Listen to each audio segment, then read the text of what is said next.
I have no idea if I'll make another movie. And while that's no fun career-wise, it's truly enriching spiritually. I'm serious. I feel a sense of comfort and peace and contentment and, yes, joy that you wouldn't normally expect after the biggest disappointment of your career.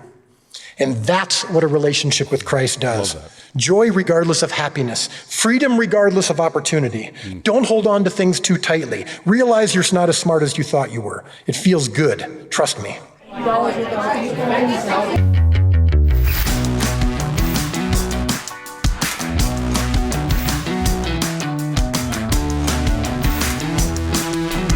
All right, welcome to Cwic Show. My name is Greg Mattson, and in this episode, we are talking about a recent speech given by Dallas Jenkins, the creator of The Chosen. If you have not seen the TV series The Chosen, you need to go watch it. It is incredibly inspiring, very, very well done on the life of Jesus Christ. Dallas Jenkins was invited to speak at BYU. He does a fabulous job. This is not just about, hey, having an evangelical speak at BYU. This is about his talk. The talk was excellent. And I love seeing this type of thing because he seems so at ease speaking to a stadium full of, an arena full of Latter-day Saints. And he should be, of course. Now, he has a lot of interaction with Latter-day Saints. There are people that work on The Chosen and Angel Studios, obviously, that produce the TV series. And so he's I think he probably feels very comfortable around Latter-day Saints. So much so that some evangelicals have accused him of being a Latter-day Saint. Now, this episode is brought to you by Scripture Notes. Scripture Notes is the application that I use online to do all of my gospel study. It has got by far the best tools for study, for research. If you're looking at specific topics, any questions that you might have, you can send to Daniel, the AI assistant. Go to scripturenotes.com to sign up and check out the tool that I use for all of my study and research. Now, we're going to start here with this speech by Dallas Jenkins. I love the joke that he gives here. Starting off, listen to this. No, I love you very much. I'm actually really grateful to be here. I love being here in Provo. As you know, hopefully, we actually film a third of the show on the set in Goshen, the set that's owned by your church. Studio. You've been always so warm and welcoming. The rest of the show we actually shoot in Texas, and that's where I live now. That's where I come to you from, and I send greetings from there. The reason we shoot it in Texas, of course, is because Texans believe Jesus actually lived there. So, so I figure we might as well shoot there. It's funny, that joke actually plays differently here, because I'm sure there are some of you actually going, actually, I'm going to look in Mosiah right now. Did he? Okay, that's a good joke. That's a good joke. It's like, okay, wait a minute. Jesus visited the Americas. Was he in Texas? It's a good joke. I love this kind of thing. And so I want to tell you my story of how we got to this place today. And it's actually a story rooted in failure. And I know that that's not a typical topic. And it's especially odd maybe coming from the creator of The Chosen, because by all objective measurements, as I stand to you now, The Chosen is actually quite successful. But the lesson that I learned and the thing that changed my life happened at the launch of The Chosen. And I want to share it with you. I'm going to take you back a little bit, probably when I first started my career in movies. I was, as you heard earlier, at 25 years old, I made my first feature film. He's going to go on and he's going to talk about making a feature film. It flopped. Nothing was working. He is going to go through an immense amount of adversity and failure as he talks about. And this is a message that this could have been a Latter-day Saint talk. The principles are the same. The relationship with God is very similar. The idea of sacrifice, prayer, giving it all to the Lord. Really good stuff. When I first started in this business, my idol, my passion, my goal was legitimacy. You see, in my business, you're measured not necessarily by how good you are at your job, but you're measured by how successful you are, how others think you're good. Very good lesson here. Everything is about to change for him. A wrestling company and a church in Elgin, Illinois, combined to produce a film that I wrote and was ready to direct. I had arrived. I had gotten what I sought, legitimacy and approval and interest from some major Hollywood companies and producers. And in Hollywood, what they do is they grab random audiences and get them together, and they watch the movie sight unseen previously. They don't know anything about it. Now they watch the movie, and then they give scores and recommendations. And it scored higher than any of the other movies these companies had made. And the companies were like, oh my goodness, we got to do more. So we're going to do 5 movies over the next 10 years, and everything's very exciting. Until January of 2017. January 20th, 2017, I'll never forget, because that was the day my movie was released to the world. Came out in theaters all over the country, and everyone was very optimistic. And Hollywood runs on math. So you can know within the first couple hours on a Friday what the numbers are from the East Coast as they come in. And it's a math equation. Within a couple hours, you can know if the movie's going to do well that night, how it's going to do that weekend, and in many cases, how it's going to do for the next month or two. And there's, of course, exceptions to that rule, but for the most part, it's a math equation that they know how to solve. And the numbers came in the first couple hours, and the movie was a complete bomb, lower than their lowest projections. And within 2 hours, I went from being a director with a very bright future to being a director with no future. And that afternoon, I'm home alone with my wife, Amanda, and we're praying and crying and confused. Because God's not the author of failure. That's what we've been told our whole lives. And I failed. And so this calling that I thought was so clear over the last couple of years, so many things had happened, whether it was impressions from the Lord or whether it was doors being closed and then opened that were made it so clear that I was doing what God wanted me to do. And then the movie bombed. So what does that make you do? Well, it makes you question, I guess I wasn't hearing from God. That couldn't have been God. I guess that was me. I guess I was wrong. And that is a very, very hard pill to swallow, especially for someone like myself, who prided himself on problem solving and accomplishment and understanding results and making good decisions. So I'm very confused at this point. I go into the kitchen and I'm wallowing in my sorrow, and my wife comes in and she says, I don't know why, but I know that God is putting it on my heart almost as clear as it's an audible voice. Read the story of the feeding of the 5,000. And I do impossible math. I don't know what that means. I don't know why he's saying that, but I just know that I know that I know. Okay, just on this, again, I love this. He goes to the scriptures. He's going to pull up a message here, and he's going to do the message is going to be, it's interesting because for him, I'm sure it sounds very evangelical. It is also very restored gospel. Very restored gospel. And I want to talk about this a little bit here because Dallas's message here in many ways is a convergence, it seems, of an evangelical's sense of faith versus works and a Latter-day Saints idea of how faith and works work together. So listen to what he finds out here as he reads the story of the feeding of the 5,000. So we opened up the story of the feeding of the 5,000 in the Gospels. We're reading through it, trying to glean what we can. And as we're reading it, we see something that I hadn't really noticed before. And that's that when the disciples come to Jesus and tell him that the people are hungry, he's not surprised. They say to him, we need to send these people home to get food.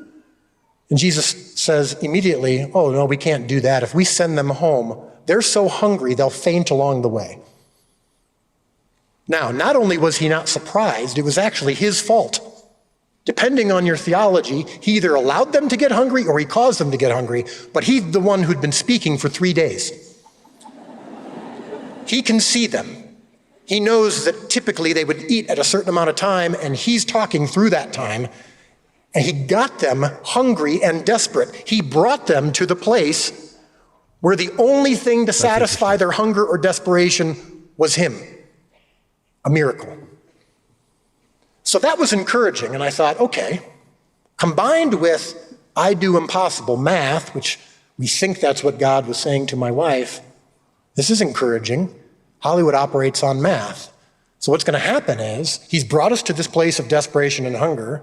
We're there. All right, now we're ready to be fed, God. Thank you in advance for what you're going to do with these numbers this weekend. And they're going to turn around and multiples are going to be fed, right? You know, it's interesting because so often we expect still what we want when we go to prayer.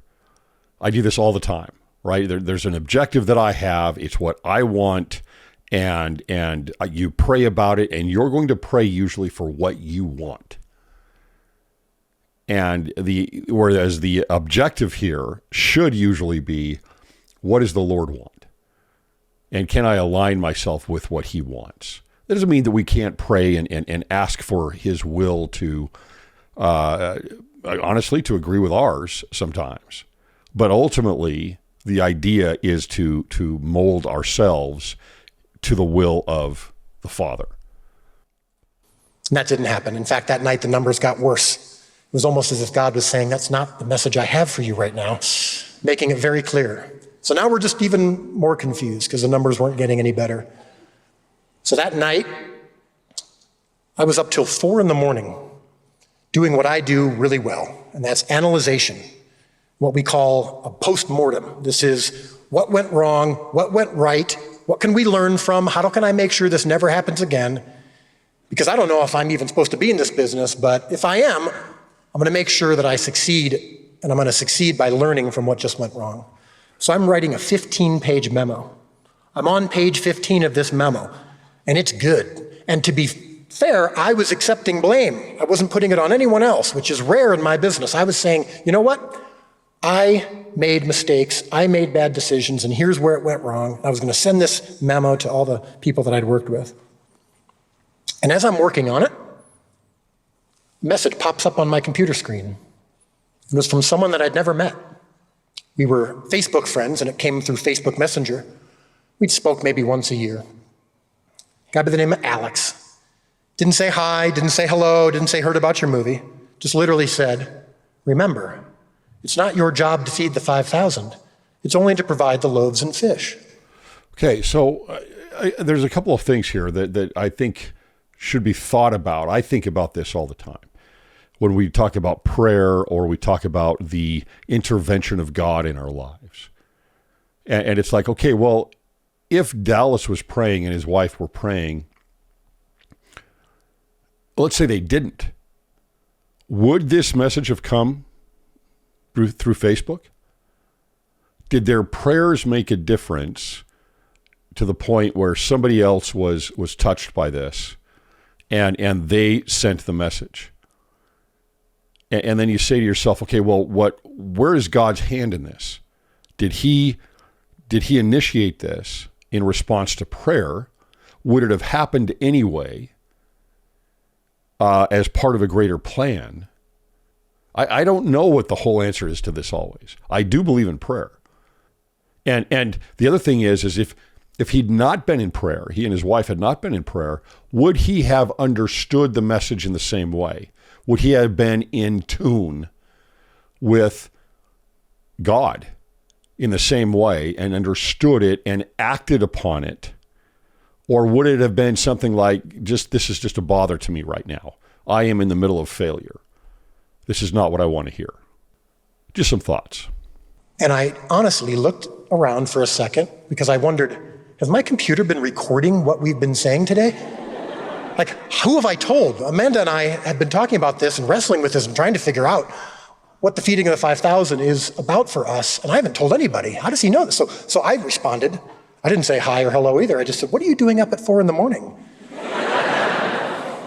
And he says, well, I'm actually in Romania. I'm in a different time zone. I'm here visiting my brother, and God has been, working in me, and I decided to open my computer, and I saw that your movie didn't do well. Huh. And I said, can I just ask you before I respond why you said that to me? He said, oh, that wasn't me. God told me to tell you that. There you go. And I found out later that he was walking home, looked up the movie. He had liked it, so he saw that it was a disappointment. And God put it on his heart, as clearly as he'd put it on Amanda's. Tell Dallas, it's not his job to feed the 5,000, it's only to provide the loaves and fish. And Alex said, no, I barely know Dallas. That's a pretty condescending thing to say to somebody when they are going through a big failure. And God said, tell him. And he just kept saying no, and finally said, okay, well, it's 4 a.m. over there. He won't get it anyway. So he sends off this message and, of course, gets an immediate response. And that moment changed my life. In that moment, I knew that God was present. I knew that God was looking over this.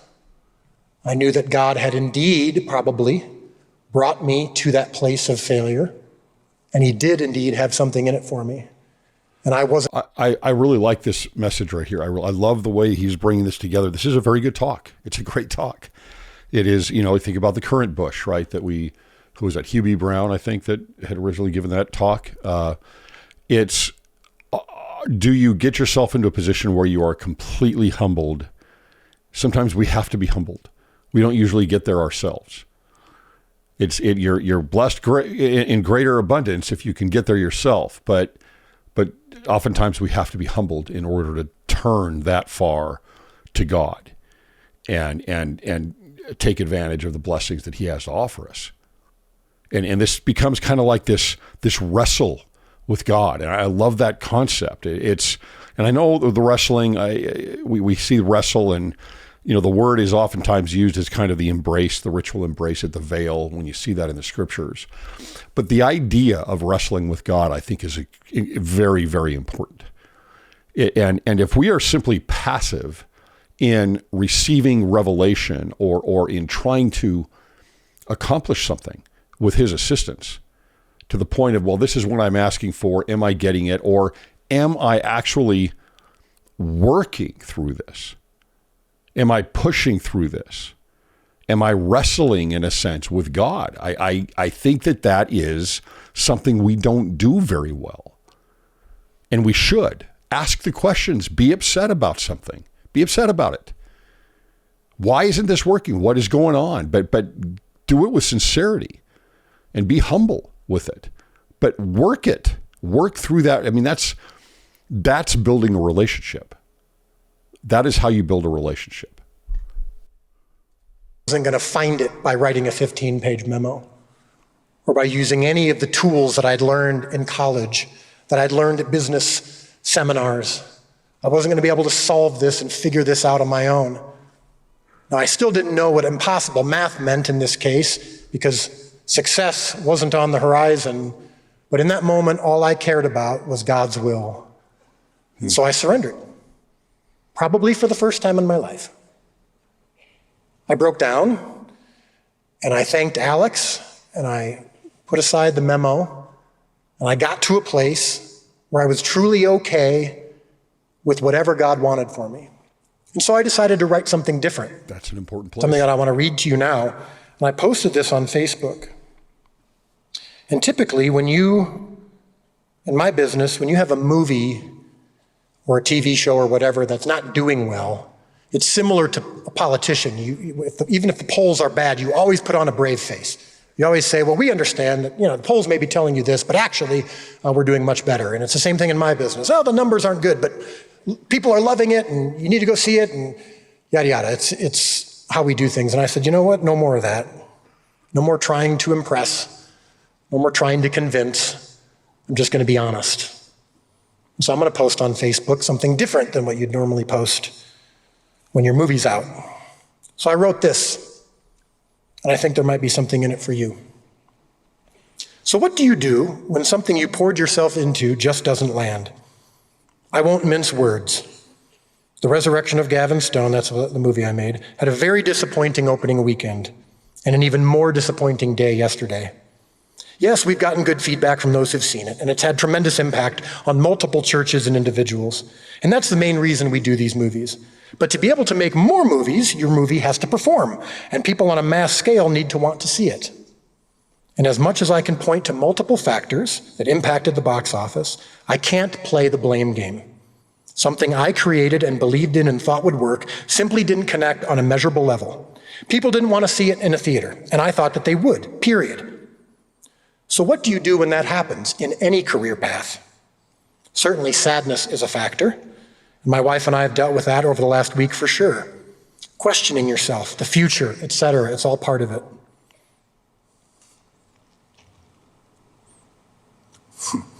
But Amanda and I did something that has sustained us through this time. We pursued God and sought to hear what we could from him.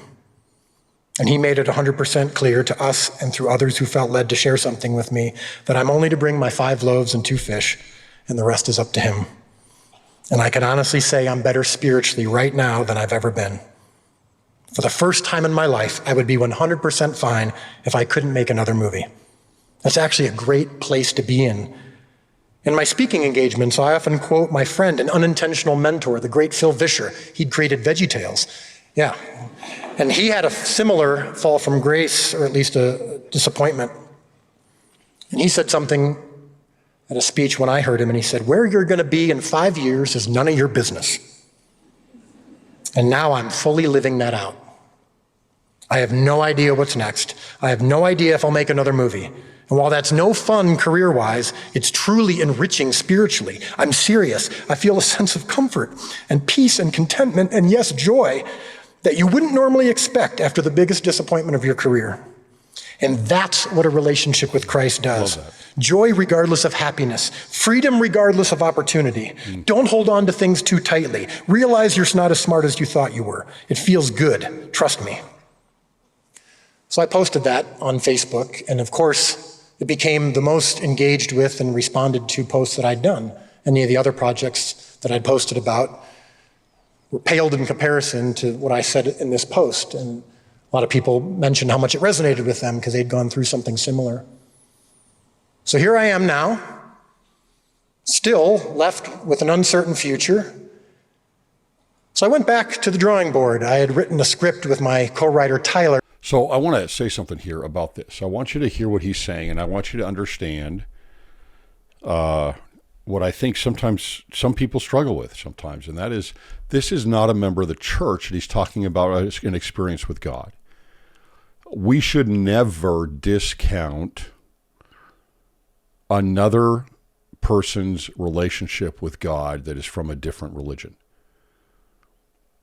Right? That's not cool. It's not right. Right? That whatever that he's going through here with his wife is very, very similar to what you would go through, and he's trying to turn himself over to God and to overcome these things or to submit. That is a gospel message, whether that comes within the church or without. And this to me is what is so living, right? It is alive, this idea that someone with a somewhat different faith here than from us is going through a very similar experience, because the truth is the truth, whether Dallas is doing this or whether you or I are doing this. And it expands our minds a little bit. It should open up our understanding of the plan of God, and that everybody is a participant. And that's why I love these types of discussions and interactions with people of different faiths. It's exciting. I could listen to Dallas talk about these things all day long. So I went to the church and I said, "You want another short film for Christmas Eve?" And they said, "Of course." And so we went in the middle of June in Illinois and filmed on my friend's farm, 20 minutes from my house, right behind a barn, the story of the shepherds on the day of Christ's birth and the night of Christ's birth. Felt like a significant step down from what I'd been doing. Didn't even feel like 5 loaves and 2 fish. It felt like 1 loaf and half a fish. I'm doing this little short film for my church on a farm in Illinois. But while I was doing it, I never had felt more in my zone. Just everything was feeling natural and right. Like, man, I'd done a couple other short films and vignettes for my church about Jesus from different perspectives. And while I was making that short, remember, the idea for The Chosen came up. And I thought, you know what, in 20 minutes in this short film about the birth of Christ, I feel like I'm learning more and engaged more in this story than I ever have. And even just by telling it, I feel like it's coming alive to me more than ever. I thought, man, that'd be interesting. You know, there's been movies and miniseries about Jesus, but there's never been a multi-season show where you can take this time. And instead of going from miracle to miracle, Bible verse to Bible verse, and never really connecting with the people who were touched by Jesus, and seeing Jesus through their eyes, it just becomes kind of a reenactment. And that can be good. Your church has done it. It's been done many times, just reenactments of the Bible verses. Some of them have been done very well, and they have a great purpose. But I would contend that most of the time, you don't have an emotional connection, you don't quite identify with the people. Okay, I want to say something. This is totally true, right? I mean, they are those little short things that the church produces are really well done. We're doing a lot more of them. The Book of Mormon videos, et cetera, et cetera. These are really good things. But I think the church has held back from doing a full production because we're always worried about doctrine. And so it's nice to have someone like Dallas Jenkins come in and do something that goes right along with what we would believe about Jesus' life and uses the artistic license that has always been necessary for this, but no one does it. To the point of taking all of his life and teachings and going through and creating, and this might be a little controversial, but creating Jesus as a human being. And that would be Latter-day Saint doctrine, obviously. But as Dallas says, having that type of connection, being able to connect with this, and anybody who's watched The Chosen and followed it through all its seasons, you know what that means. It is different from everything else that has been produced. It doesn't sit there and, in a very dry way, repeat the King James Version of the Bible. It makes it a reality, and it adds context to your view of what the Gospels are and what Jesus' life was about. That doesn't mean that that's what happened. He wasn't walking down a hill when he did this. He didn't say some of these other words.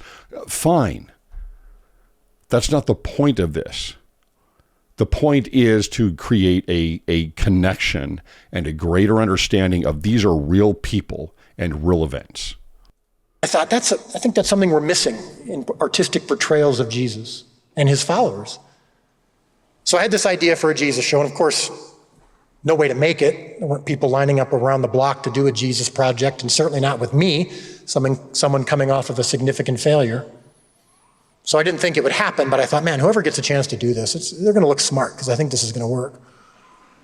Well, long story short, a friend of mine got the short film in the hands of a company actually here in Provo, Angel Studios. At the time, they were called VidAngel, and they were looking for new content.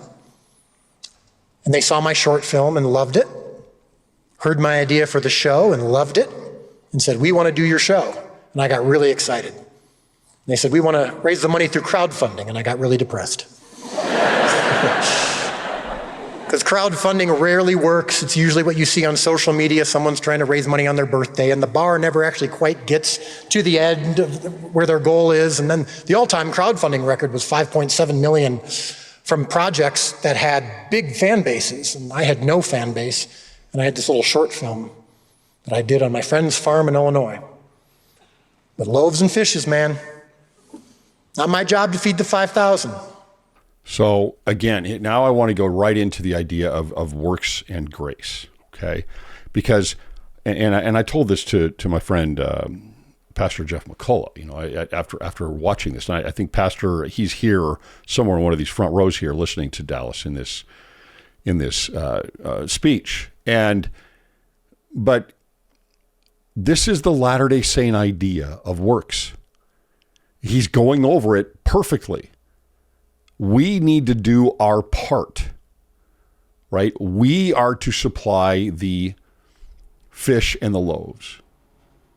Latter-day Saint doctrine is very participatory because it is all about becoming, and therefore the plan that is in place requires us to provide the loaves and the fish in order for us to grow and to become and to learn and to become more like God. Now, I know that Dallas here would probably look at this a little more nuanced and in a different way, but that is works. And in fact, the effort of wrestling with God and praying is to us works. Why do we do that? We do that to love God and to love our neighbor. And thereby, through those efforts, becoming something greater. And whether it is repentance, or whether it is following the commandments, or whether it is making and keeping covenants in the temple, those are all things tied to loving God, loving our neighbor, and becoming more Christ-like. So I love the convergence here of his story between our faiths and our doctrines. These were my loaves and fish. I said, all right, I got nothing to lose anyway. And so we put this short film out online, and I did a pitch at the end of it, kind of telling people how they could invest in this project. And something special happened. It went viral, and in January of that next year, I'm sitting at the computer finishing up a live stream, and my wife is next to me. We passed the $10 million mark, shattering the all-time crowdfunding record from 16,000 people all over the world. Some of them might actually be in this room right now. I gave a little bit on that. And I hear my wife sniffling, and I look over, and she's got tears streaming down her face. And she says, I do impossible math. And just as clearly Awesome. as he had said it to her a year before, he said it again, and he said, that's what I meant. And so in that moment, it was very easy to realize, okay, this isn't us. This is impossible math. This is the kind of math that God's part of. It's not the math equation based on numbers and interest. This is what he does. He takes the small, the broken, the surrendered, and makes something out of it. And so Okay. So this is, I would recommend that you go and look at his whole speech. I'm putting the link into the description box to go to BYU speeches and follow the whole thing. It's an excellent talk in every sense.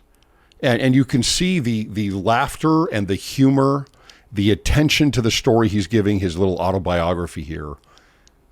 We are all connected to this. It's not just him connecting to God. It is Latter-day Saints connecting with evangelicals.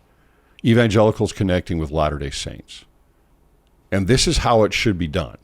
Yes, we have our differences. Yes, we can be apologists and defend our truths. You don't venture away from that. You don't do that. But I can find commonalities here with Dallas. And I can really appreciate his story. And I can look at the principles that he's following and say, those are godly principles, no matter what church he belongs to. And I'm really glad that BYU invited him to speak. Even the humor, that's the great thing, is there's a little bit more humor that he gives here at the end of the speech, but it's that when you have that and you're connecting with the audience, he's connecting with a Latter-day Saint audience.